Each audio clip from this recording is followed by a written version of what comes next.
Chapter 41 The Leviathans of the North. The Solar of Winterfell had become the engine room of a kingdom. Where once it had been a place of quiet brooding for Stark lords, it was now a war room of industry. Ned Stark stood behind his desk, which was covered not in reports of grain or wool, but in large, detailed blueprints of naval architecture. Seated before him were two of the most powerful men in the North. Lord Wyman Manderly occupied a specially reinforced chair, his massive girth spilling over the sides, a cup of ale in his hand. He looked jovial, his multiple chins wobbling as he laughed at a joke, but his eyes, pale and watery, were sharp as flint. He was the Lord of White Harbor, the richest man in the North, and the gatekeeper to the sea. Beside him sat Jeor Mormont, the Lord of Bear Island. He was a stark contrast to Manderly. Lean, weathered, and bald, with a beard that looked like wire wool, Jeor wore simple black mail and a bearskin cloak. He looked like a man carved from the frozen cliffs of his island home. He hadn't yet taken the black. He was still the old bear, the head of his house, watching the sunset sea with grim vigilance. "The Iron Throne has granted us a fleet," Ned began, tapping a royal decree that bore Robert's signature. "Or rather, permission to build one. They expect us to build a few fishing smacks to chase away smugglers. I intend to build something else." "Ironborn hunters," Jeor Mormont grunted. "About damn time. The squids have been getting bold. They sniff around my island every summer." "They don't just sniff," Ned said. "They measure." Balon Greyjoy is sitting on the seastone chair, dreaming of the old way. He thinks the dragons are dead and the wolves are tired. Ned unrolled a large map of the western coast of the North. He pointed to a jagged peninsula jutting out into the sunset sea. "See Dragon Point," Ned said. "A ruin," Jeor noted. "Ancient. Empty. Good timber, though." "The best timber," Ned agreed. "Deep forests of pine and sentinel trees. Natural deep water coves. It is the perfect place for a shipyard. And a city." Wyman Manderly raised an eyebrow. "A city, my lord?" "In the Wolfswood." "A port," Ned corrected. "To guard the west. We rely on White Harbor for the east, Lord Wyman, and you have done a magnificent job. But the west is open. If the Ironborn strike, they can reeve all the way to Deepwood Motte before we can muster a defense." He looked at the map. "I intend to rebuild Sea Dragon Point. I will build a fortress there and a harbor. It will be the base of the Western Fleet." "And who will hold it?" Jeor asked. "It needs a strong lord. The Ironborn will test him." "My brother," Ned said. "Benjen." Jeor nodded slowly. "The pup has grown. I saw him in the yard. He has the look of a wolf." "He does," Ned said. "He is young, but he is diligent. And he needs a seat. He needs a purpose. Winterfell is my home, and Cregan's heritage. Benjen needs his own legacy." Ned leaned forward, resting his hands on the table. "But a lord needs a lady, and Sea Dragon Point needs a connection to the islands, to the true guardians of the West." He looked at Jeor. "I propose a match, Lord Mormont, between Benjen Stark and your house." "Meej has daughters," Ned said. "I speak of Daisy." "Daisy is young," Jeor rumbled. "But she is a she-bear. She fights as well as any boy on the island. She's wild." "Benjen likes wild," Ned smiled. "He has the wolf blood, tempered by duty. I think a she-bear would suit him better than a southern flower." "She would break a southern flower in half," Jeor chuckled. "If Benjen is willing. And if Daisy doesn't break his nose when he asks, then House Mormont would be honored. A Stark and a Mormont. It is a strong knot." "I have spoken to Benjen," Ned said. "He is not opposed. He wants to meet her first, of course, to see if he survives the introduction." "Wise lad," Jeor grinned. "I'll bring her to Winterfell next moon. Let them hunt together. If they kill a stag without killing each other, we'll write the contract." "Now," Ned said, shifting the tone, "to the ships." He pulled out a series of large, detailed schematics. These weren't the rough sketches of a lord. They were the precise engineering diagrams of the wiki. Wyman Manderly leaned forward, his interest piqued. He knew ships. He owned more of them than anyone in the North. "These aren't galleys," Wyman observed, tracing the lines of the hull. "The keel is too deep. And the sails." "Galleys are for the summer sea," Ned said. "They need oars. They need slaves or massive crews. They are slow against the wind. The sunset sea is rough. The waves are high." He pointed to the diagram. This is a caravel, Ned said, introducing the term. And this larger one, a carrack. He pointed to the rigging. Triangular sails, Ned explained. Lateen rig. They allow the ship to sail into the wind. To tack. An iron-borne longship relies on a single square sail and oars. If the wind is against them, they row. If we have these sails, we can outmaneuver them in open water without breaking the backs of our crew. Wyman studied the rudder design, a stern-mounted rudder with a wheel mechanism, replacing the traditional steering or this would cut sailing time significantly, Wyman murmured. And the hold? It's deep, spacious. They are ships of war and trade, Ned said. Heavy displacement, high castles fore and aft for archers. We can mount scorpions here and here. He looked at the two lords. I want to build 50 of these for the Western Fleet, and 50 for the East. Initially, Wyman whistled. 100 ships? My lord, the cost. The cost is wood and iron, Ned said. We have the wolfswood. We have the iron mines. We have the labor. He turned to Gior. Bear Island has the best timber in the West. I want the Western Fleet built there, and at Sea Dragon Point once the docks are ready. I will send you shipwrights from White Harbor to teach your men these designs. Gior nodded. We have the wood. We have the hands. My people are fishermen, Stark. They know the sea. If you give us the plans, we will build you Leviathans. But ships need eyes, Ned added, reaching into a small wooden box on his desk. He pulled out a strange instrument. It was a small bowl of water, with a magnetized iron needle floating on a sliver of cork. The needle spun lazily, then settled, pointing unwavering to the north. A wayfinder, Ned said. A lodestone compass. It always points north always, Ned said. Day or night, storm or fog. With this, our captains don't need the stars. They don't need to hug the coast like the Ironborn. We can sail into the deep ocean. We can cut straight across the Bight or the Sunset Sea. Gior stared at the needle. That changes everything. The Ironborn rely on sight. If we can navigate the open water, we can strike from nowhere. Exactly, Ned said. Blue water supremacy. Trade, Ned said, latching onto the word. That brings me to the next problem. Moving goods. He pulled out a map of the White Knife. We have glass. We have vodka. We have the giant's fleece from the Umbers, which will come in the future. Getting it all to White Harbor by wagon is slow. The King's Road is improving, but mud is still mud. He pointed to the river. The White Knife is the artery of the north, but it's shallow in places, and the rapids near the Wolfswood make it dangerous for deep-draft ships. Ned laid down a new drawing. Barges, he said. These weren't the clumsy rafts the Northmen used. These were wide, flat-bottomed vessels designed for heavy cargo. Shallow draft, Ned explained. Wide beam. They can carry tons of cargo in inches of water. We build a towpath along the riverbank. Teams of horses or oxen pull the barges upstream.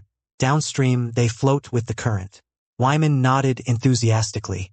I have seen similar vessels on the Rhône, my lord. They move mountains of goods. Exactly, Ned said. We dredge the worst of the rapids. We build locks, gates in the river, to lift the barges over the steep sections. He sketched a simple canal lock on a scrap of parchment. We turn the White Knife into a highway. Umber brings his wool to Winterfell. We load it onto barges with the glass and the whiskey. It flows down to White Harbor safe, dry, and cheap. Wyman looked at Ned with something approaching adoration. My lord, this would reduce transport costs by half, maybe more. It makes the north smaller, Ned said. It connects us. And what do we fill these ships with? Gior asked, ever the pragmatist. Wool and glass are fine, but 50 ships need a lot of cargo to pay for their upkeep. Ice, Ned said. Gior blinked. Ice. Frozen water, Ned confirmed. You have plenty of it on Bear Island. Gior laughed, a dry, rattling sound. Aye, we have enough ice to bury the world. You want to sell it? To Dorne, Ned said. To the Reach. To King's Landing. He explained the insulation method, the double hulls, the sawdust packing. In the summer, Ned said, a block of ice in Sunspear is worth more than a block of gold. They will pay for it, and we have it for free. Gior looked at the blueprints of the ships. He imagined the vast, frozen lakes of his island being cut into blocks, loaded onto these fast ships, and sailed south to sweating lords who would pay fortunes for a cool drink. It's madness, Gior muttered. Selling winter to summer. It's business, Ned said. These ships, the Western Fleet, they are warships first. But warships are expensive. They eat gold while they sit in the harbor. So we make them earn their keep. He looked at the two lords. When there is peace, they are merchant vessels, carrying ice, lumber, fur, and iron to the south. When there is war, Ned's eyes hardened. They drop the cargo and load the soldiers. The alliance of three. Ned poured drinks for them, the winter's breath vodka, crisp and cold. To the Western Fleet, Ned toasted. And the Eastern Fleet. To the Leviathans, Wyman agreed, draining his cup. To Benjen and Dacey, Gior added, looking thoughtful. The wolf and the bear. It will be a noisy marriage. I count on it, Ned smiled. He looked at the map. The lines of trade and defense were drawing themselves. The wall was being reinforced. The coasts were being secured. The internal economy was booming. One more thing, Ned said. The crews. Gior asked. I don't want just sailors, Ned said. I want warriors. The Ironborn board ships. They fight hand to hand. Our crews need to be Marines. We will train them, Gior promised. Bear Island men are born fighting. And I will send Manderley Marines to train with them, Wyman offered. Cross-training, so the East knows the West. And the gear, Ned added, pulling a small sketch from his stack. Plate armor is a death sentence at sea. If you fall in, you sink. He showed them the design. Boiled leather, Ned explained, reinforced with steel studs for critical areas, but backed with cork. It floats. And short axes and pikes, not long swords. In the tight quarters of a deck, a long blade gets caught in the rigging. An axe ends the fight. Wyman inspected the drawing of the armored vest. Floating armor. The Ironborn wear mail. If they go over, they drown, Ned finished. We swim. We fight. We win. After Manderley and Mormont had left to enjoy the hospitality of Winterfell and likely debate the merits of the vodka, Ned remained in the Solar. He looked at the ship blueprints, the caravel, the carrack, the compass. He was skipping centuries of naval development. The Ironborn longships were fast and agile, perfect for raiding, but they were open-decked and fragile. A carrack, high-walled and heavy, would smash through a longship like a hammer through kindling.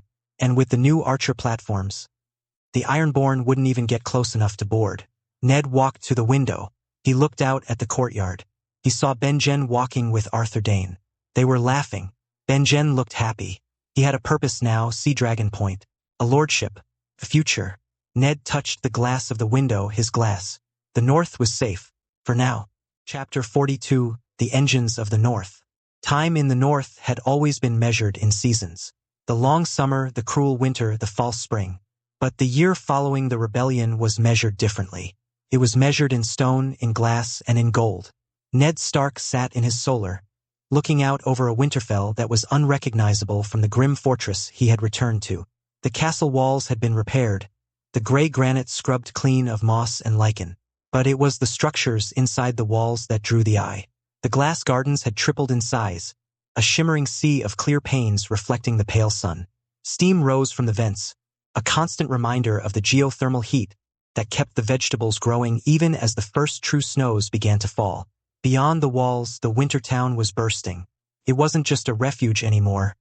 It was a city. The smell of wood smoke was mixed with the scent of yeast, roasting malt, and the sharp tang of hot iron. Ned turned from the window. His desk was piled high with reports. Grain yields, up 40%. Wool exports tripled. Alcohol revenue, surpassing the gold mines of the Westerlands, projected. It was working. The wiki knowledge, filtered through the pragmatism of the North, was turning a wasteland into a powerhouse. But Ned couldn't do it alone. He had spent the last year playing the role of an industrial architect, summoning his bannermen one by one to give them the keys to their own kingdoms. He remembered the meetings clearly. They had been private affairs, conducted in the Solar with heavy guards at the door. First had been House Karstark. Rickard Karstark had arrived expecting war or taxes. Instead, Ned had given him a rock. Coal, Ned had said, placing a lump of black anthracite on the desk. And iron. He unrolled a geological map of the lands near the Grey Cliffs. Your lands are sitting on a fortune, Rickard. We need fuel for the glassworks. We need iron for the rails and the plows. I want you to open mines.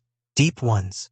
Ned had given him the designs for safety lamps, water pumps to drain the shafts, and rail carts to move the ore. You dig it, Ned promised, and I will buy every ounce. Next was House Glover of Deepwood Mott. Galbart Glover was a man of the forest. Ned gave him the trees. Naval stores, Ned explained, showing him a diagram of a pine tree being tapped for resin, tar, pitch, turpentine. We are building a fleet, Galbart. 100 ships. They need to be sealed. They need to be watertight. He handed over the plans for a kiln to process the resin. The Wolfswood is vast. Manage it well, cut one, plant two, and you will supply every shipyard from Bear Island to White Harbor. Then came House Riswell of the Rills. To Roderick Riswell, Ned gave the future of cavalry. The Dornish sand steeds are fast, but they freeze in the snow, Ned said. Our Garans are tough, but they are slow. I want you to breed them. He laid out a breeding program, selective genetics to create a winter courser, a horse with the endurance of the north and the speed of the south. We will need them, Ned said darkly. When the roads are paved, we will need horses that can fly.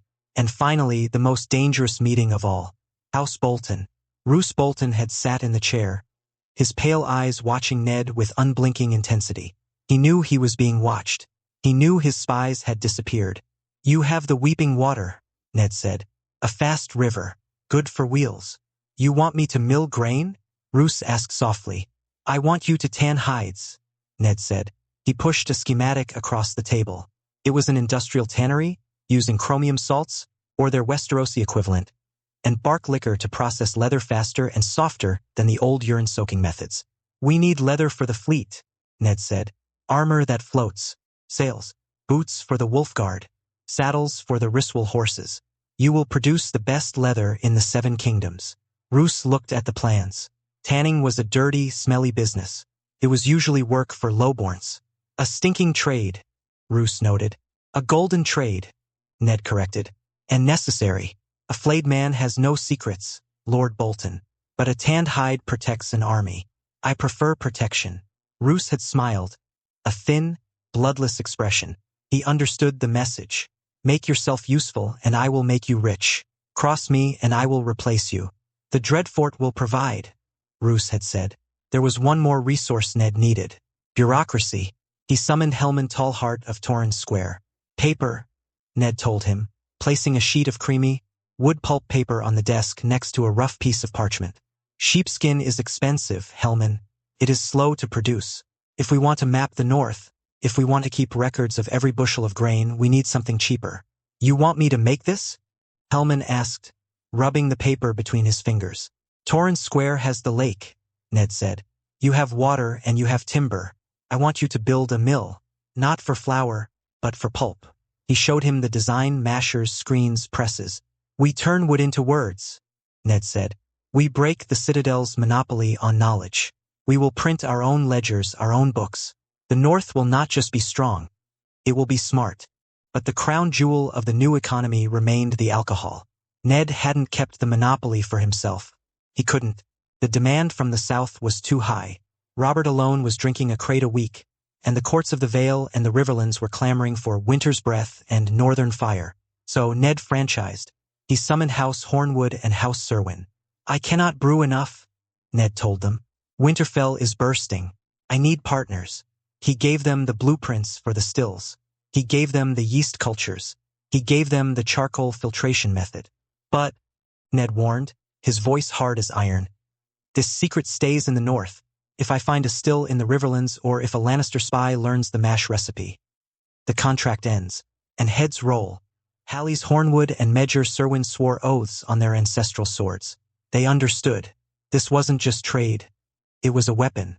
It was the gold that would build the walls against the long night. To House Dustin in Barrowton, Ned gave the Amber Spirit whiskey. The barrows were full of peat. Ned taught them how to smoke the malt, how to age the spirit in charred oak barrels to give it the color of gold and the taste of smoke. To House Manderley, he gave the Summer Spirit gin. White Harbor had access to spices, juniper, and botanicals from the trade ships. Ned showed them how to infuse the vodka with aromatics to create a drink that tasted of pine and berries. Within a year, the North wasn't just exporting fur and timber. It was exporting luxury. While the lords built their fortunes, Ned built his sword. The Wolf Guard had grown. What started as 20 starving orphans had swelled to a regiment of 500. They were no longer a ragtag group of boys. They were a paramilitary force. They occupied the renovated barracks near the Hunter's Gate. They wore gray cloaks and blackened mail. Ned watched them train from the battlements. Arthur Dane was in the yard, shouting orders. "Faster!" Arthur barked. "Dead men don't move. If you are slow, you are meat." The boys, and now a few girls who had proven they were quick enough, moved through an obstacle course of ropes, walls, and mud pits. They didn't run like soldiers. They flowed like water. Ned had introduced modern conditioning. HIIT, high-intensity interval training. They ran sprints until their lungs burned. They did burpees until they collapsed. They climbed ropes until their grip was iron. "They are fit," Ben-Jen noted, joining Ned on the wall. "Fitter than the household guard. Fitter than the Night's Watch." "They have to be," Ned said. "They aren't line infantry, Ben. They are the antibodies of the North." The Wolf Guard had a simple mandate: protect the pack. They guarded Elia and Rhaenys. They guarded Asherah and the boys. But they also guarded the roads. Ned had deployed them in squads of 5. They patrolled the King's Road, the Wolfswood, and the White Knife. They didn't just walk. They hunted. Banditry in the north had dropped by 80% in a year. Any man foolish enough to rob a traveler found himself hunted by 5 shadows. "The small folk love them," Ben-Jen said. As the economy boomed, the complexity of managing it became a beast of its own. Ned sat in his solar, staring at a stack of trade agreements from Bravuz, Pentos, and Gulltown. He rubbed his eyes. He was a builder, a warrior, a teacher. He was not a merchant. "You're frowning again," a soft voice said. Asherah walked in. She was carrying a tray with tea steaming, bitter, and made from the beans Oberyn had sent. Her movements were graceful, but there was a subtle deliberateness to her step. Her hand rested unconsciously on the slight swell of her belly beneath her velvet gown. She was 3 moons pregnant. The maester had confirmed it a week ago, much to Ned's delight and Cregan's confusion. Another wolf for the pack, growing strong and safe in the heart of Winterfell. She set the tray down and picked up a ledger, her hand still lingering protectively over her stomach. "The Pentoshi are trying to underpay for the wool," she noted instantly, scanning the columns. "And the Bravosi are asking for a discount on the vodka because of shipping hazards that don't exist." Ned looked at her, his gaze softening as it fell on her midsection. "You read the ledger?" "I grew up in Starfall, Ned." Asherah smiled, sitting on the edge of his desk. "My father ruled a port. Trade is in my blood. And frankly, you are too honest for these magisters." Ned leaned back. "You're right. I hate haggling." "Then don't," Asherah said. "Let me do it. I have the energy for it. Morning sickness be damned." Ned smiled. "The Lady of Coins? Why not?" "It's yours," Ned said. "But there is something else." He lowered his voice. "Merchants see things, Ash. They travel. They talk. If we are trading with the Free Cities, with King's Landing, with Old Town, we have eyes everywhere." Asherah's expression sharpened. "You want spies." "I want news," Ned corrected. "I want to know if the Golden Company is hiring. I want to know if Olenna Tyrell is conspiring in Reach. I want to know what Tywin Lannister is whispering in his cups." "A network," Asherah mused. "Like the spiders." "Better than the spiders," Ned said. "Because ours is built on profit, not fear." "I can do it," Asherah said. "Elia can help. She knows the court in King's Landing better than anyone. She knows the codes." "Elia? She wants to be useful, Ned," Asherah said. "She hates sitting idle. We've been talking. She has a mind for puzzles. If I gather the whispers, she can decode them." Ned nodded slowly. Asherah the diplomat, Elia the analyst. It was a formidable team. "Do it," Ned said. "Set it up. But be careful. Varys watches."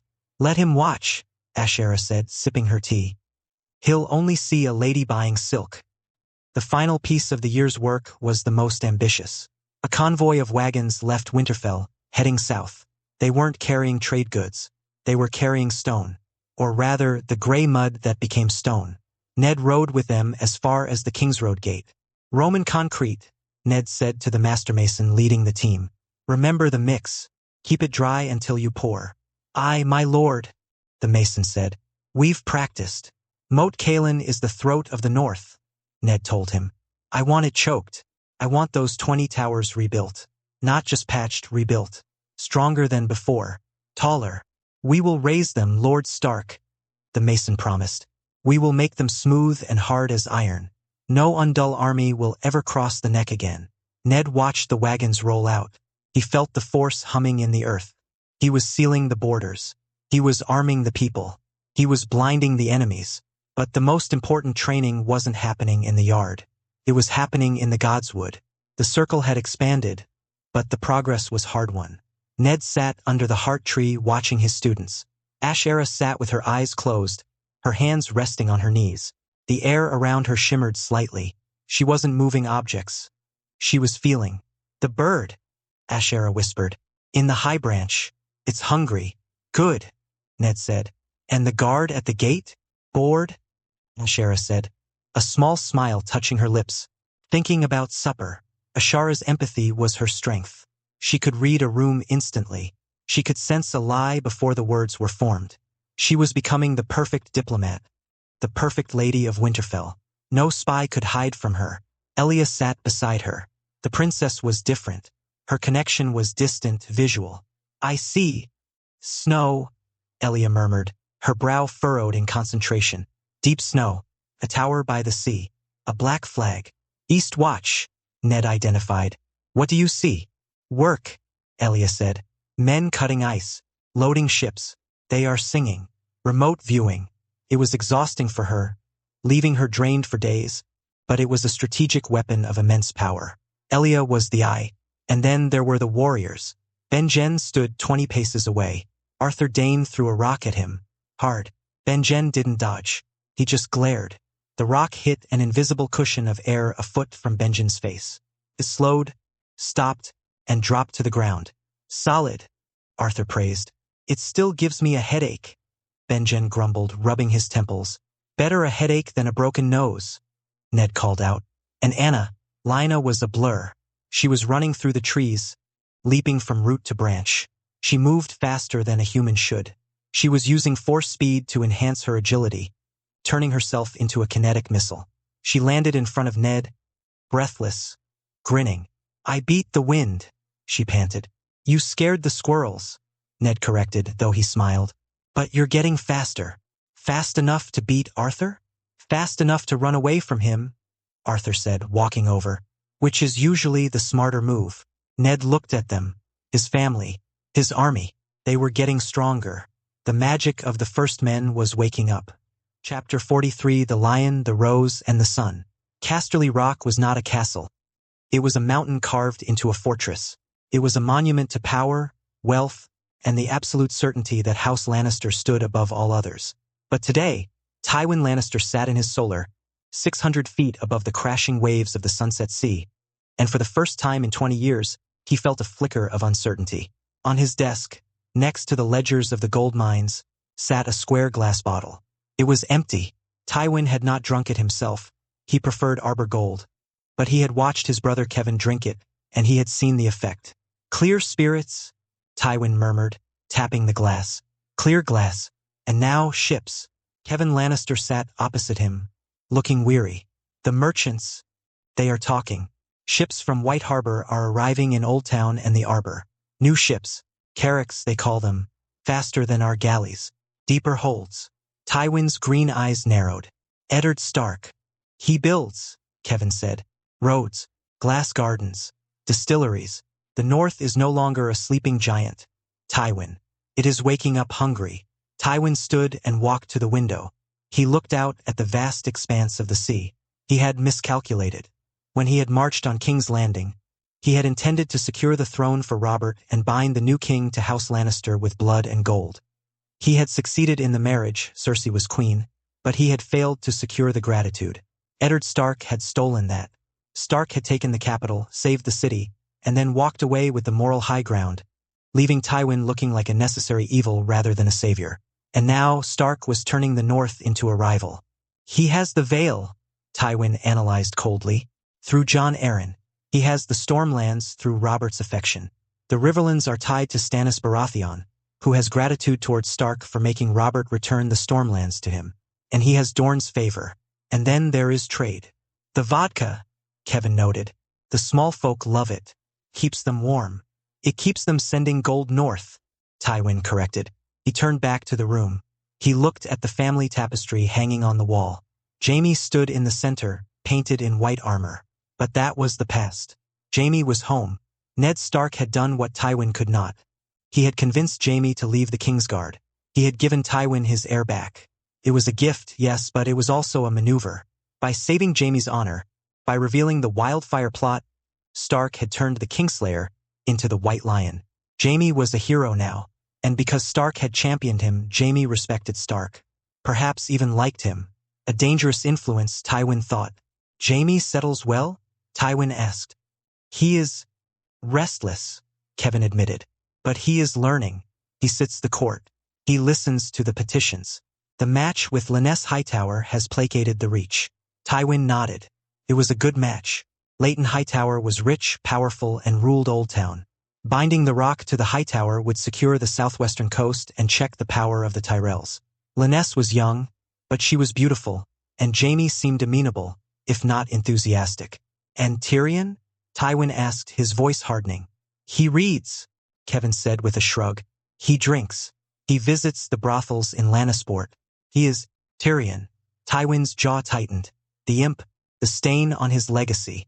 Keep him out of sight, Tywin ordered. I will not have him embarrassing us while the realm watches. He sat back down at his desk. He picked up a quill. Stark thinks he can build a kingdom of glass and spirit, Tywin said softly. But winter is coming for him, too. And gold wins wars, not vodka. What will you do? Kevin asked. We wait, Tywin said. We let him build. We let him spend his gold on roads and ships. And while he looks north, we secure the south. Cersei is queen, who will give birth to the future king. The future belongs to us, Kevin. Stark is just a season.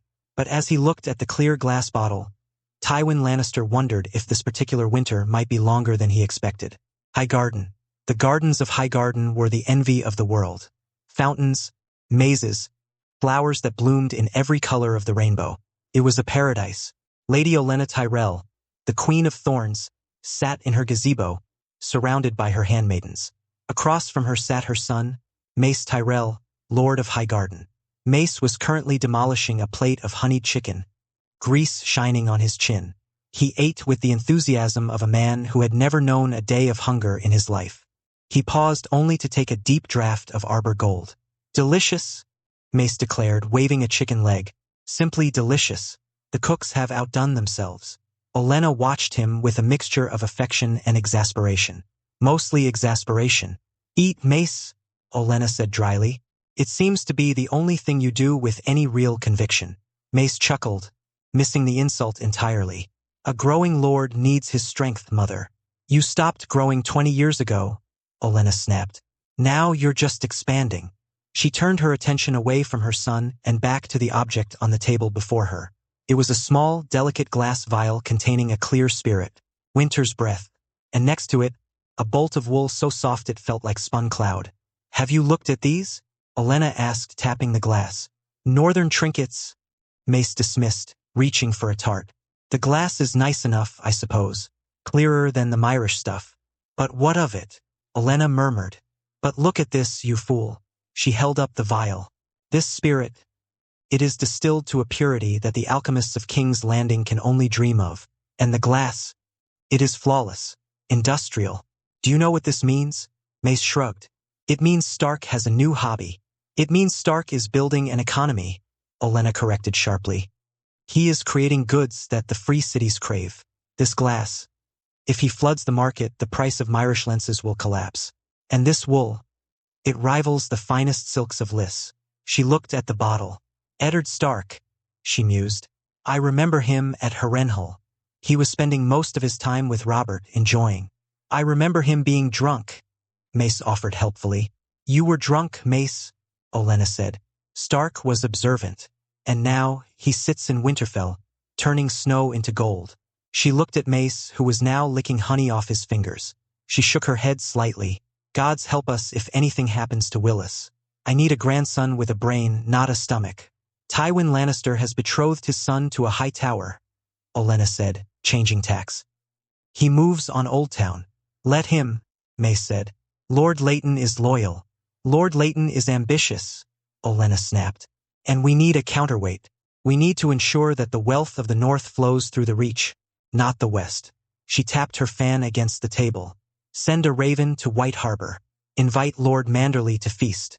If Stark is selling glass and spirits, I want Highgarden to be the entry for the South. We will take our cut, and we will remind the Hightowers that the Gold Road leads to us, not Casterly Rock. Excellent idea, Mother, Mace beamed. I'll have the scribes draft it. After dessert. Olenna sighed. Yes, after dessert. The Water Gardens. Dorne was hot. It was always hot. But the Water Gardens were an oasis. A place of cool pools, blood oranges, and whispering palms. Prince Doran Martell sat in his wheelchair on a terrace overlooking the pools. He watched the children playing in the water, highborn and lowborn, splashing together without distinction. He held a steaming cup in his hands. He lifted it to his nose and inhaled. The aroma was rich, dark, and bitter, earthy. It smelled like waking up. He took a sip. Ah, Doran sighed. That is remarkable. I told you, Oberyn said. The Red Viper was lounging on a divan, eating grapes. It wakes the mind, sharpens the senses. Cape, Doran rolled the word on his tongue. Coffee, a strange name. From E.T., Oberyn said. Stark was right. It grows well along the Greenblood. The plants we set last year are already flowering. In 2 years, we will have a harvest. Doran nodded slowly. He looked at his brother. And the North changed, Oberyn said. He sat up, his playful demeanor vanishing. Winterfell is active. They are building Doran, not just repairing, improving. Stark has ideas that shouldn't exist. Glass that traps heat. Ships that sail into the wind. Medicine that heals wounds in days. He saved Elia, Doran said softly. He did, Oberyn agreed. And he keeps her safe. I receive letters from her every week. She is happy, Doran. Rhaenys is growing strong. They are treated as family. Doran looked at his gout-swollen joints. He felt the pain that was his constant companion. Tywin Lannister lives, Doran whispered. He sits in his rock, counting his gold. He thinks he won. He won the battle, Oberyn said, his eyes darkening. But he lost the war. Stark checkmated him. He took away his leverage. He took away his glory. And now Stark grows strong, Doran mused. He trades with us. Ice for horses, glass for citrus. And now this coffee. Doran took another sip. The bitterness was pleasant. It focused him. It had become a morning ritual he could not do without. We need the North, Oberyn, if we are to have justice. If we are to bring fire and blood back to this land. We cannot do it alone. The Reach is fickle. The Riverlands are tied to Stannis. The Stormlands are Baratheon. But the North, Oberyn smiled. The North remembers. Stark hates Tywin, Doran said. He hides it behind that easy smile of his. But he hates him. Elia wrote of it. The way he looked at the lion in the Red Keep. So we have a common enemy, Oberyn said. And a common interest, Doran agreed. He gestured to the cup. Trade binds us. Gratitude binds us. And perhaps, one day, blood. Quentyn, Oberyn asked. Arianne. Rhaenys, Doran said. Oberyn paused. Rhaenys. She is a princess, Doran said. But she is disinherited. She needs a protector. A husband who will not care about the Iron Throne's decrees. Doran looked north toward the Red Mountains. Cregan Stark, the heir to Winterfell. He is half Dane, half Northman. If we betroth Rhaenys to him, we bind the dragon's blood to the wolf's heir. She becomes the Lady of Winterfell. She becomes untouchable. Stark might agree, Oberyn mused. He loves his children, and he loves Rhaenys like a niece. He will agree, Doran said, because it secures his southern flank forever, and it gives Rhaenys a kingdom to rule, even if it is one of snow. He looked out at the pools. Maintain the trade, Oberyn. Send him the horses. Send him the wine. Keep the road to Winterfell open. The grass hides the viper, but the snow hides the wolf. Together, We might just possess the teeth to kill a lion. Doran leaned back, closing his eyes, letting the caffeine hum in his blood. Besides, he added with a faint smile, I don't think I can live without this drink now. Stark has addicted me. Chapter 44 Harvest Festival. The private solar of the Stark family was warm, bathed in the orange glow of a peat fire that crackled cheerfully in the hearth. Outside, the wind howled around the granite towers of Winterfell, carrying the first sharp bite of true winter. But inside, the world was soft. Ned Stark sat in a high-backed armchair near the fire. The story he was telling was one from his other memory, a tale older than the Undulls, older than the First Men, though he had adapted it slightly for his audience. At his feet, sitting on a thick bearskin rug, were the children. Cregan Stark, now almost 4, sat cross-legged, his chin resting on his hands, his gray eyes wide with rapt attention. Beside him sat Rhaenys, nearly 6, her dark curls framing a face that was becoming more Martell every day, though her eyes held a Targaryen intensity. Jon Snow, little Jon Stark, was asleep in Lyanna's arms in the corner, blissfully unaware of the drama unfolding by the fire. And so, Ned said, his voice dropping to a dramatic whisper, the merchant plucked the rose. It was white as snow with thorns like daggers. But the moment the stems snapped, he paused. Cregan leaned forward, holding his breath. Roar! Ned shouted suddenly. Cregan jumped, squealing in delighted terror. Rhaenys gasped, clutching her brother's arm. The beast appeared, Ned continued, settling back. He was huge. He had the face of a lion, the claws of a bear, and he walked on 2 legs like a man. He wore a cloak of velvet, but his eyes were wild. Like the Great Jon?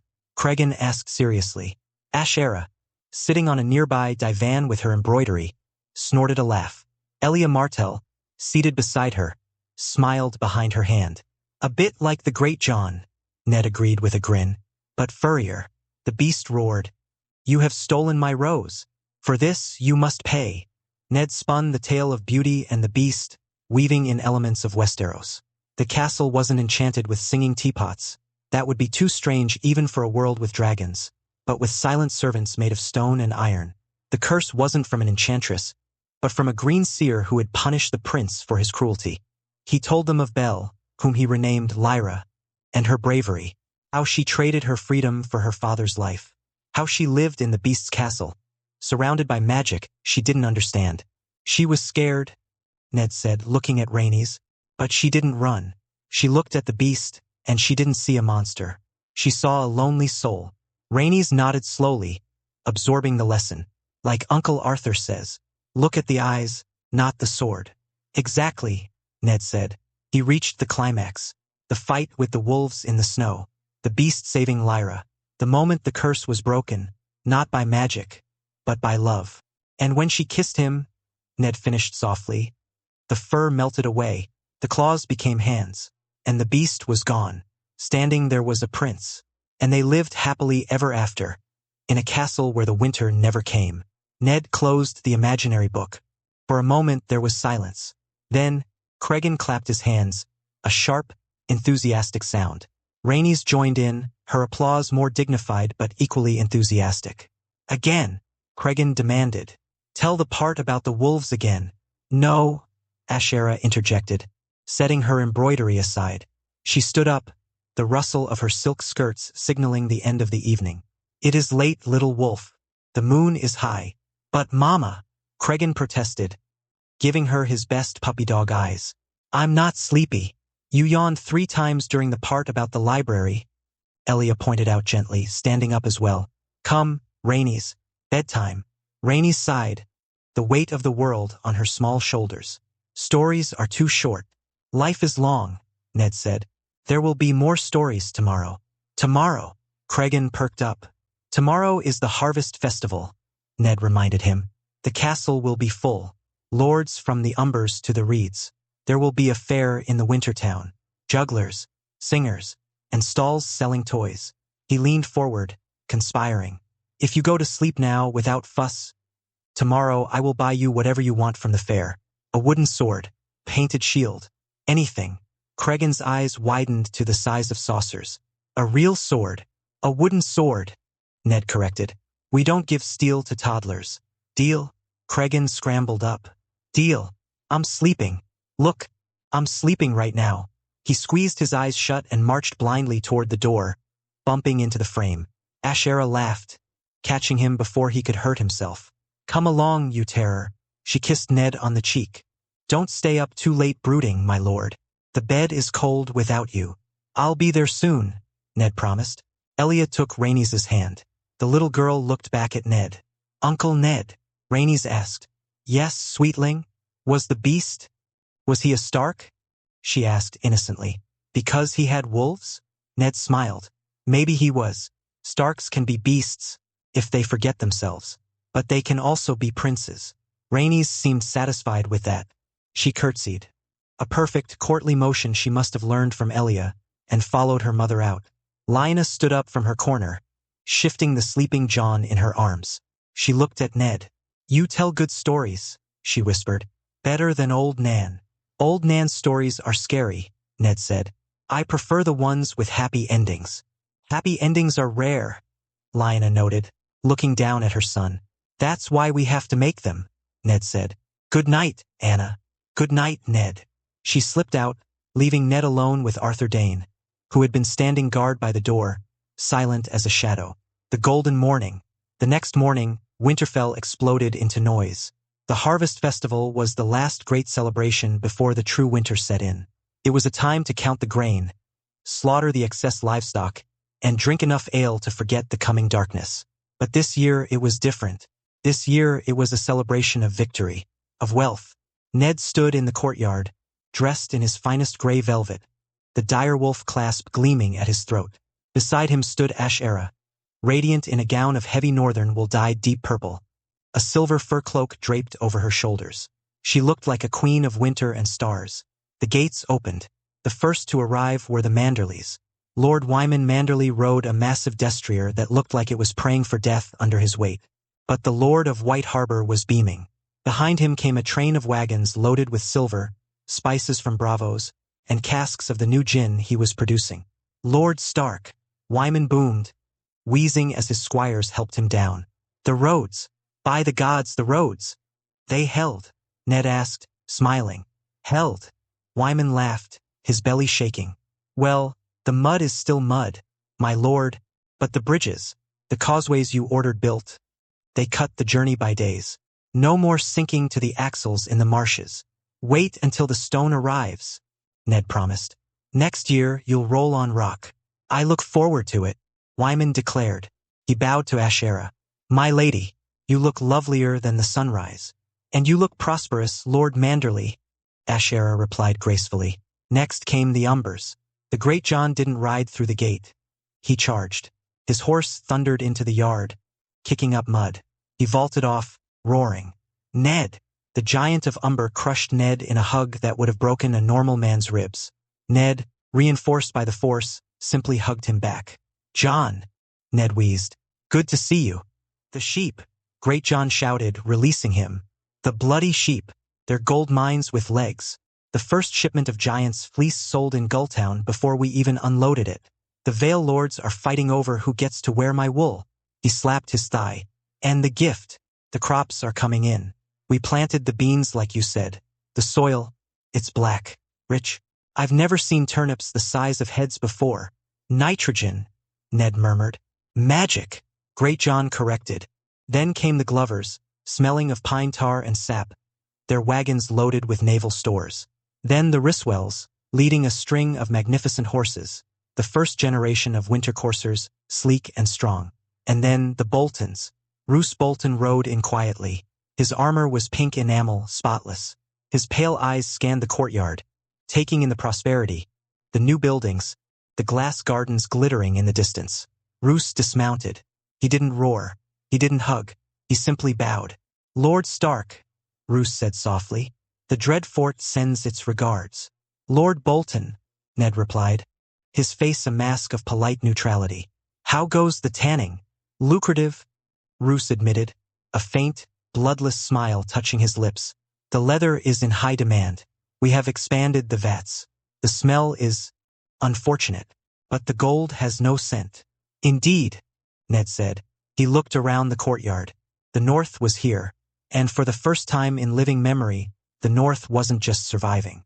It was thriving. "Come," Ned said to the gathered lords. "The great hall is ready. The fire is lit. Let us celebrate the harvest." As the Boltons moved to their quarters, a small group of riders entered the gate. They rode lizard-lion skin saddles and carried bronze spears. Howland Reed, the Lord of Greywater Watch, slid off his horse with the fluid grace of a man used to moving on shifting ground. He walked up to Ned, a smile crinkling his eyes. "Howland," Ned said warmly, grasping his hand. "You came. I wouldn't miss a harvest," Howland said. "And the floating gardens, I have to see if they are real." "The rice?" Ned asked. "It grows," Howland confirmed. "The swamps are green with it. We will have a harvest this year, Ned. A real harvest. My people will not go hungry." "Good," Ned said. "That is all I wanted." Howland looked around. He saw the prosperity. He saw the peace. "You've been busy, Ned," Howland murmured. "Just building a den," Ned replied. By midday, the winter town was a riot of color and sound. Ned walked through the crowded streets, Cregan and John in both his arms. Ashera walked beside him, holding Rhaenys' hand. Arthur Dayne and Ben Jen followed close behind, their eyes scanning the crowd, not as festive revelers, but as protectors. The fair was a testament to the new economy. There were stalls selling Winter's Breath vodka in the signature square bottles. Stalls selling Giant's fleece scarves that were soft as clouds. Stalls selling White Harbor gin and Barrowton whiskey. But the biggest crowd was around the food stalls. "Potatoes!" a merchant shouted. "Hot, roasted earth apples, with butter and salt." Ned bought two. He handed one to Cregan, who bit into it and hummed happily. "Good?" Ned asked. "Hot," Cregan said, blowing on it. Ned looked at the stall. It was selling French fries, or the Westerosi equivalent, thick-cut potatoes fried in lard. Wiki influence, the potato revolution. People were eating, not just gruel but solid, hot food.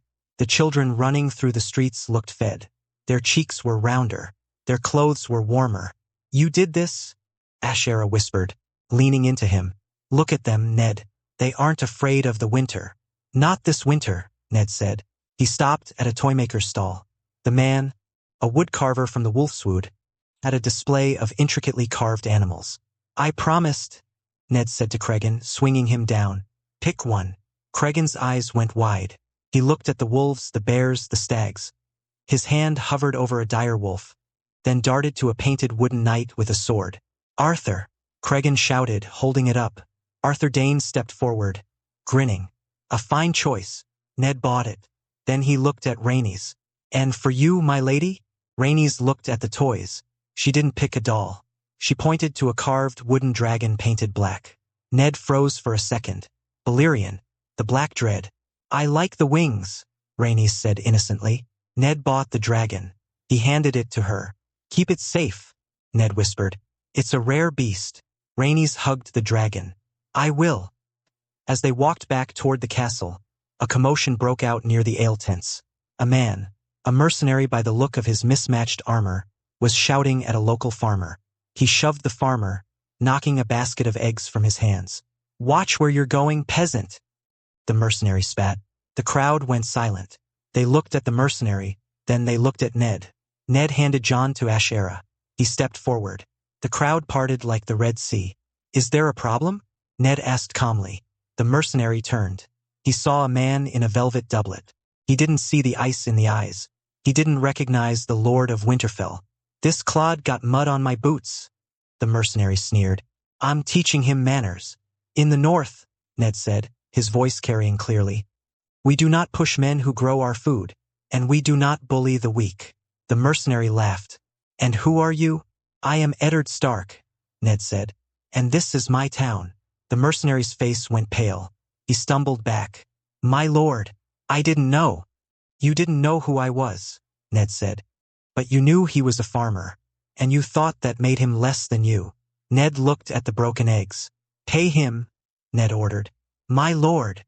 "Pay him for the eggs," Ned said. "Double, and then leave my town. If you are not gone by sunset, you will explain your manners to my wolf guard." He gestured behind him. 5 men in gray cloaks had materialized from the crowd. They didn't draw weapons. They just stood there watching with cold, professional menace. The wolf guard, The mercenary fumbled for his purse. He gave a handful of silvers at the farmer and ran. The crowd cheered. Ned helped the farmer gather his basket. "My lord," the farmer stammered. "You didn't have to." "I did," Ned said. "The law is the law. For lords and for sellswords." He walked back to his family. Ashera was smiling. "That was very kingly," she teased. "It was necessary," Ned said. "Order builds prosperity." Chapter 45 The Feast. The Great Hall of Winterfell. The Great Hall was not just full. It was overflowing. The stone walls, usually cold and echoing, were warm tonight, heated by the sheer mass of humanity and the roaring hearths. The air was thick with the smell of roasted meat, spilled ale, and the sharp, clean scent of burning pine. Every lord of the north was there. At the long tables sat the giants of the last hearth, the Umbers, their laughter booming like thunder. Beside them sat the Karstarks, grim men who were smiling for the first time in years as they toasted with cups of dark ale. The Manderleys were there, eating with a gusto that threatened to empty the larder, their teal cloaks bright against the gray wool of the other houses. The Glovers, the Tallharts, the Serwins, the Mormonts, they were all gathered under the roof of the Wolf. Even Roose Bolton was there, sitting quietly at a table near the back, his pale eyes watching everything, his cup of water untouched. Ned Stark sat at the center of the high table. He wore a doublet of heavy gray wool, trimmed with white fur, and the silver direwolf clasp of his house gleamed at his chest. To his right sat Ashera, radiant in violet and silver, the Lady of Winterfell who had won the north not with steel, but with warmth. Beside her sat Elia Martell, the Princess of Dorne, looking frail but elegant in a gown of orange silk layered with northern furs. Cregan was not in his seat. He was currently under the table, playing a complicated game involving wooden blocks with Rhaenys. Little John Stark was absent. He was asleep in the nursery, watched over by Lyanna, who preferred the quiet of the tower to the noise of the feast. Benjen Stark and Arthur Dayne sat at the end of the high table, deep in conversation about the merits of the new winter courser breed versus the traditional Dornish sand steed. Ned looked out over the hall. He saw the unity. He saw the strength. He stood up. The motion was simple, but the effect was immediate. The roar of conversation died down. The clinking of cups stopped. The musicians in the gallery lowered their instruments. Every eye in the hall turned to the Lord of Winterfell. "My lords!" Ned's voice rang out, clear and steady. He looked at them, meeting the gaze of the great Jon of Rickard Karstark of Wyman Manderley.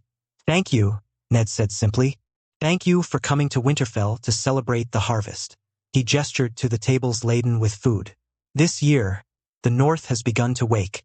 The earth has yielded a bounty such as we have not seen in a generation. The granaries are filling. The roads are being laid, stone by stone. We are not done. The winter will still be hard, and the work is far from finished, but we are moving forward. We are building a foundation that will hold for our children, and their children." He picked up his glass. It wasn't wine. It was a square tumbler of clear, heavy glass, filled with winter's breath. "This progress," Ned said, holding the glass high, "was not built by me alone. It was built by you, by your hands, by your faith, by the undying support of every man and woman in this room." He looked at Roose Bolton. He looked at Great Jon Umber. "We are a pack," Ned declared, "and the pack survives because it stands together. Let the South play their games of thrones. Here in the North we build, we grow, we endure. To the North, to the North, to the North, to the North, to the North, to the North." The roar was deafening. It shook the banners hanging from the rafters. They drank. Ned downed the vodka in one smooth swallow, feeling the familiar burn. He set the glass down with a thack. "And tomorrow," Ned announced, "we celebrate in the old way, the Harvest Festival Games." A murmur of excitement rippled through the hall. "But tonight," Ned added, a mischievous glint in his gray eyes, "we celebrate the harvest." He sat down, and the feast resumed with renewed vigor. After the main courses were cleared, Ned left the high table. He moved through the hall, stopping at the tables of his bannermen, clasping shoulders, asking about harvests and families. He stopped at the table where the Mormonts and Glovers were seated. The ale was flowing freely here.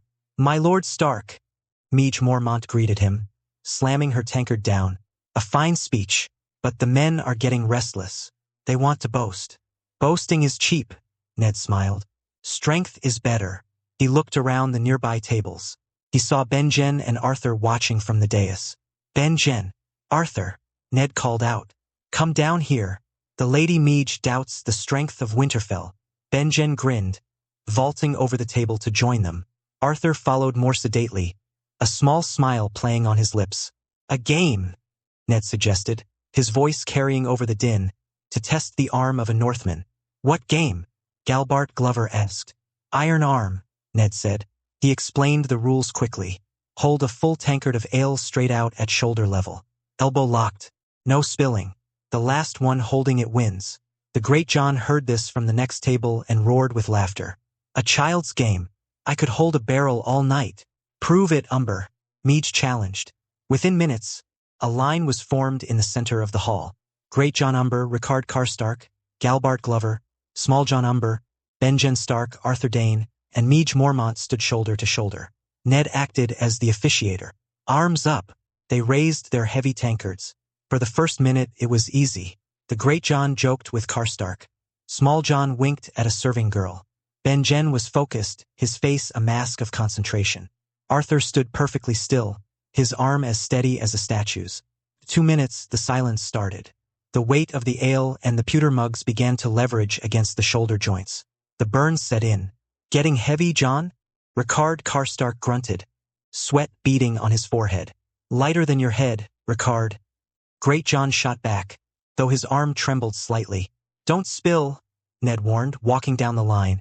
A drop falls, you drink. At 3 minutes, Galbart Glover groaned and dropped his arm. He chugged his ale as penance, the crowd cheering. Small John went next, his biceps spasming. Ben-Jen was shaking. He looked at Arthur. Arthur wasn't even sweating. He looked bored. Show off, Ben-Jen hissed through gritted teeth. Arthur smirked. Focus, pup. At 4 minutes, Ben-Jen groaned and lowered his arm. I'm out. It was down to the Great John, Rickard, Arthur, and Meej. The men were shaking, veins bulging in their necks. Their faces were red masks of concentration. Arthur Dayne was starting to struggle a bit. Meej Mormont looked at him. She narrowed her eyes. You Southron knights and your tricks.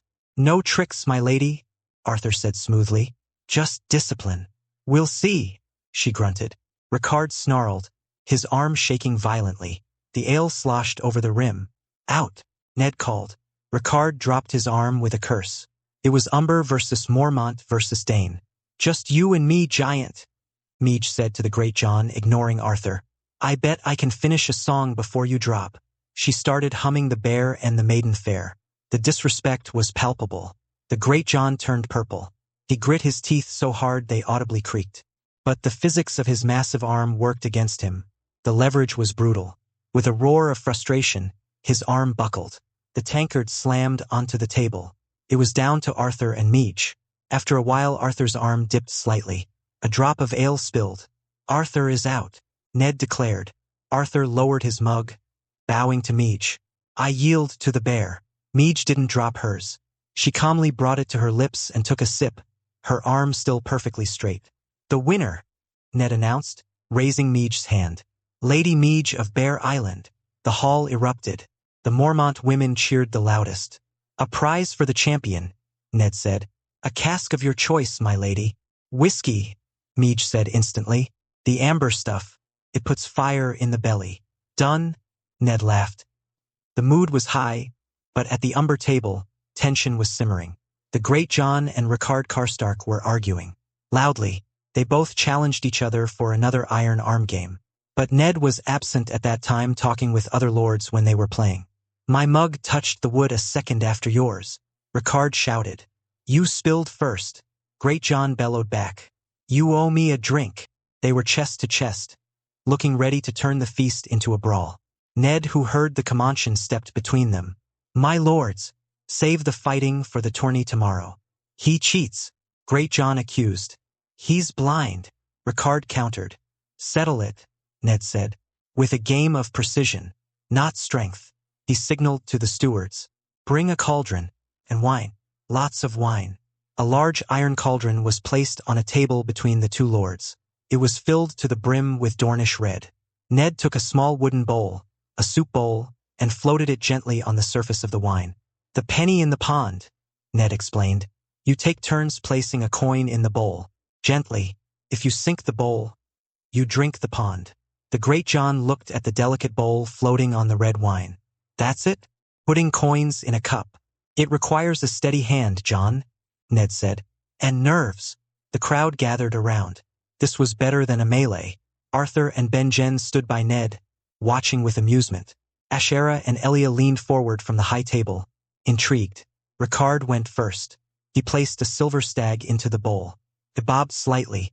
Great John scoffed and dropped a copper penny in. The bowl dipped. They went back and forth. Coin after coin. The bowl rode lower and lower in the wine. The surface tension of the liquid curved up at the rim, defying gravity. The tension in the hall was thick. Every time a coin clinked, the crowd held its breath. Ricard's hand shook. He placed a heavy silver moon. The wine rippled. The bowl dipped, taking on a single drop of wine, but stayed afloat. "Ha!" Ricard exhaled. Great John stepped up. He held a large copper coin. He sweated. He squinted. He dropped it. Plop.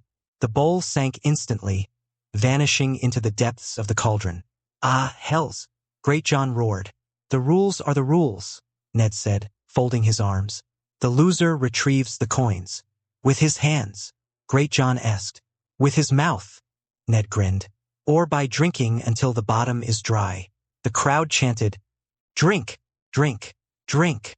Great John looked at the cauldron. It was gallons of wine. "Fine!" he shouted. He grabbed the handles of the cauldron and lifted it. He tilted it back and began to chug. Wine spilled down his beard, staining his tunic red. He drank like a man possessed. He drank until he had to come up for air, gasping, his face purple. He dove back in. He didn't finish it all, that would have killed him, but he drank enough to lower the level so he could fish the bowl out with his teeth. He spat it onto the table, along with a mouthful of coins. "Again!" Great John roared, swaying on his feet. Best of 3. They played again, and again. Ricard lost the second round. He didn't have the capacity of the giant. He managed to drink half the penalty before sliding under the table with a groan. "Winner!" Ned declared, holding up the Great John's hand. The Great John cheered, then promptly sat down heavily on the floor, laughing at the ceiling. "I love this game," he mumbled. "I love the North." Ned watched them. The lords were drunk, happy, and united in their mirth. There was no talk of treason, no whispers of discontent, just men being men. "A special game," Ashera whispered in his ear, leaning against him. "You know how to handle them. They're simple creatures," Ned said, putting his arm around her. "Give them a contest and a drink, and they're brothers forever." He looked at the chaos of the hall.